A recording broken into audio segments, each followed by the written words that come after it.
Welcome to Cinematic Recaps. This scene is from a movie called Edge of Tomorrow. Sit back and enjoy to see what happens. A series of fragmented news broadcasts describes how an asteroid carrying an alien race called the Mimics has crashed in Europe and devastated the continent in a deadly war.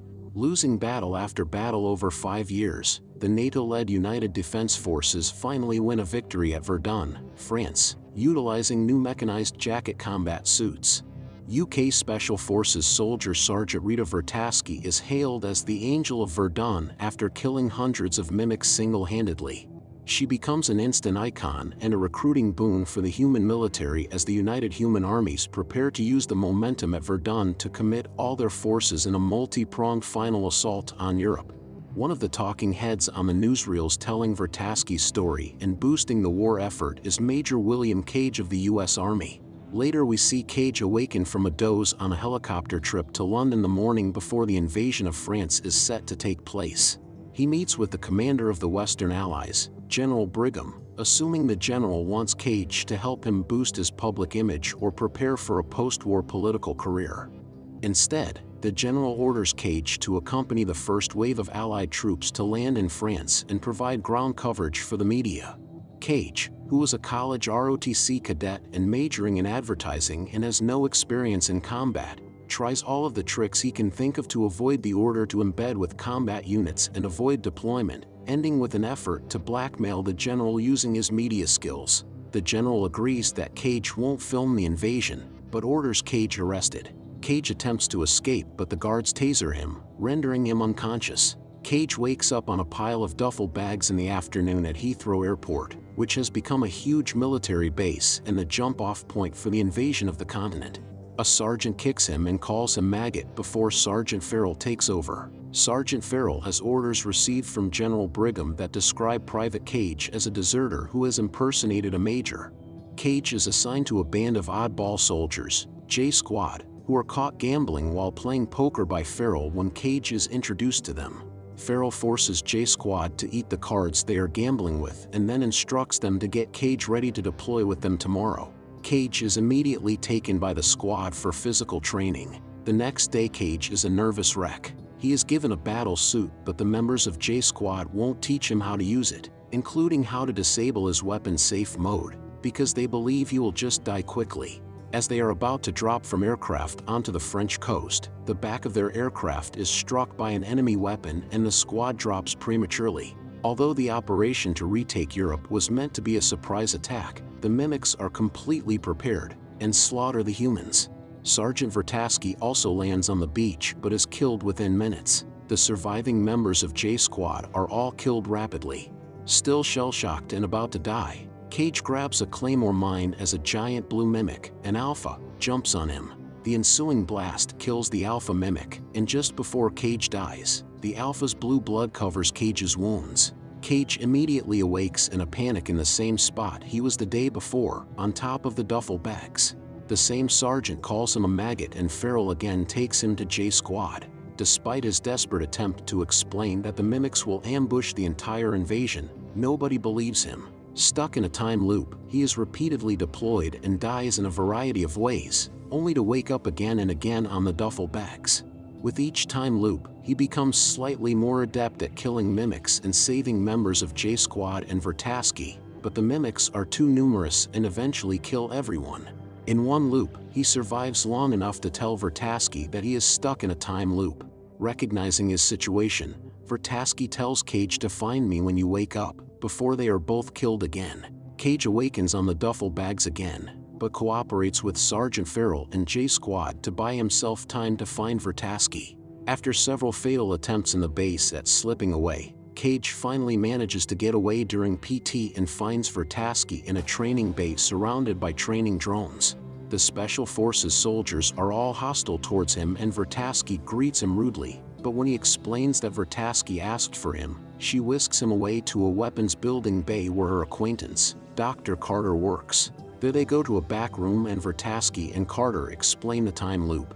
Carter was formerly a researcher in General Brigham's HQ, and devised a theory that all mimics are just neural manifestations of one overmind Omega alien creature. He tells Carter that the aliens possess the ability to turn time back, so each time an alpha mimic is killed, they cycle time backwards, enabling them to precisely anticipate the invasion force's next actions. Vertasky explains she got into the loop when the blood of a large blue alpha mimic was spilled on her, just as Cage experienced. She was stuck in a time loop at Verdun, allowing her to kill hundreds of mimics single-handedly in what became her final loop. She explains that she was wounded and received a human blood transfusion, causing the alien blood to lose its effectiveness and breaking the time loop. Vertasky tells Cage that he must repeat the loop until he is shown some piece of information that will help them succeed. She also tells him to always make sure he dies on the battlefield or in training, or she'll have to kill him to start over. Carter created a device that could locate the Omega if it is stabbed into an alpha mimic, but no one believed his theory and he was demoted and relegated to a mechanical repair unit.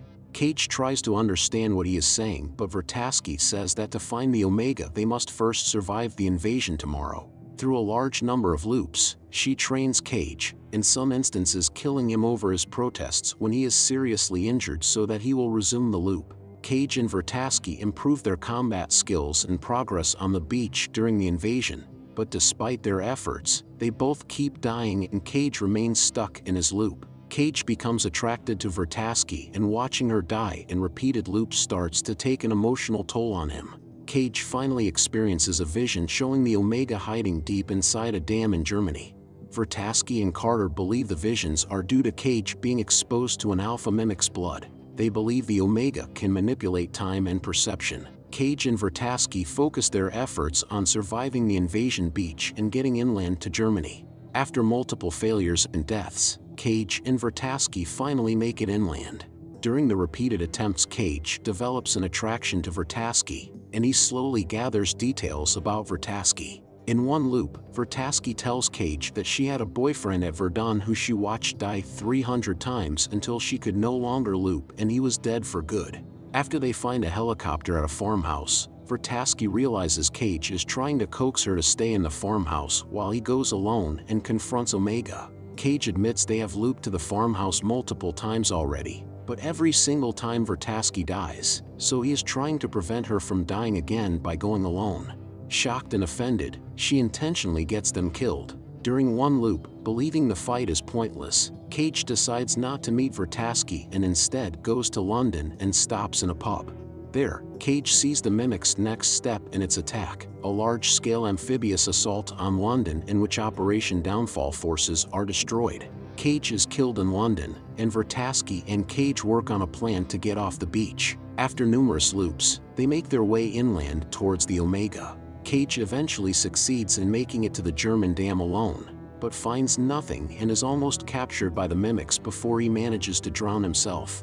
In the next loop, Cage, Vertasky, and Carter put the pieces together and figure out the visions. Vertasky's success in Verdun was all a ruse by the Omega mimic.